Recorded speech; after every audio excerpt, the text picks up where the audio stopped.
Hi guys, magandang araw sa ating lahat. Ito pong Gamidigs Vlog.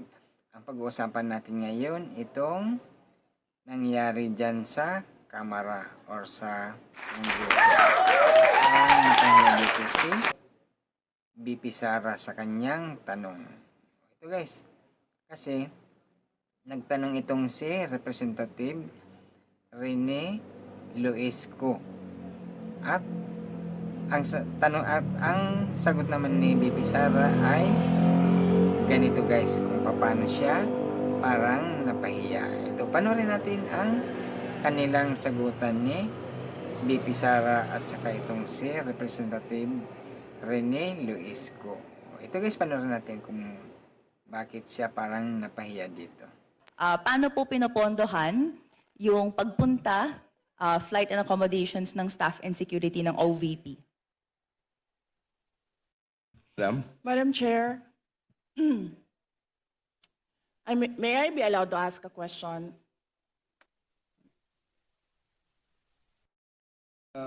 Depende sa nature, Madam Vice President. Yes, magpinsan po ba si Congressman ko ngayon tsaka si Zaldi ko? Ano I po just- yun? Gusto Mr. ko lang Chair, I can malaman. answer. Are they relatives, sir? Please answer, Congresswoman Rene. I have no familiar relation po to Zaldico or to Representative Zaldico or any of their relatives po. Thank you. Yan guys ang kanilang sagutan or parang natahimik na dito si BP Sara kasi ang sagot sa kanya nitong si Renico or si Representative Renico ay wala siyang kinalaman or hindi siya kapamilya doon ni Saldico.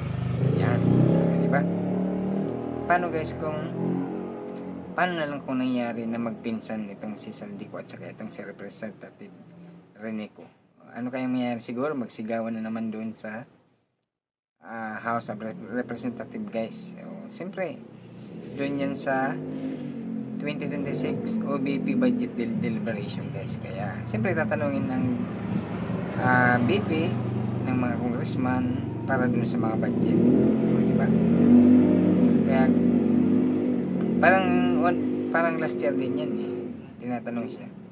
Eh noon hindi naman siya dumadalo doon sa Congress noon. Ngayon dumalo na siya. Kaya yun yung pangyayari na yun na si Saldico medyo hindi magandang relasyon nila ni BP Sara kaya itong nagtatanong na isang kapareho din ng apelyido parang siyang napagbalingan. Tinanong siya kung magkamag-anak sila ni Saldico. At yun naman nakita natin kung anong sagot niya. Itinanggi niya na hindi niya kamag-anak. Yun. Kapilido lang pala. Meron tayong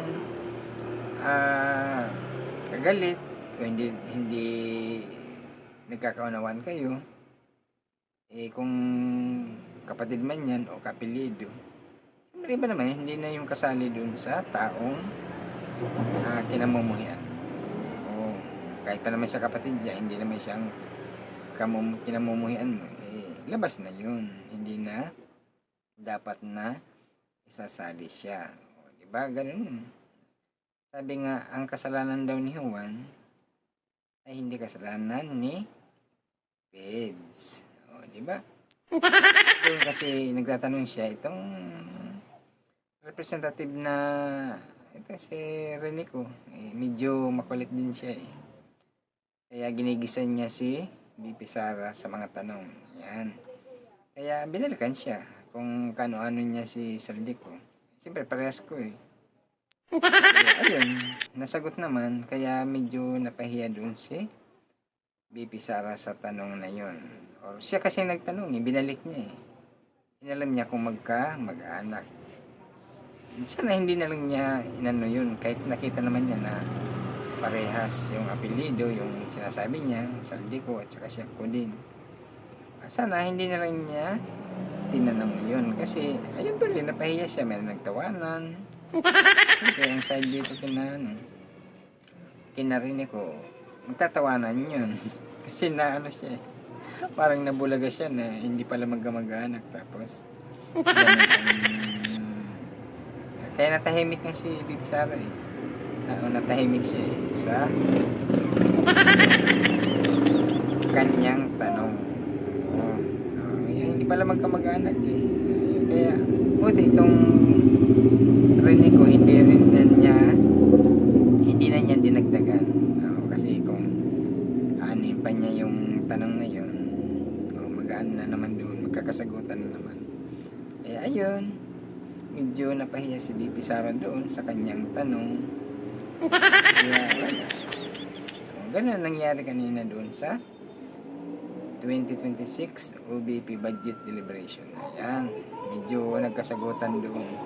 Eh ginigisa siya eh. Siyempre budget niyan ang kanyang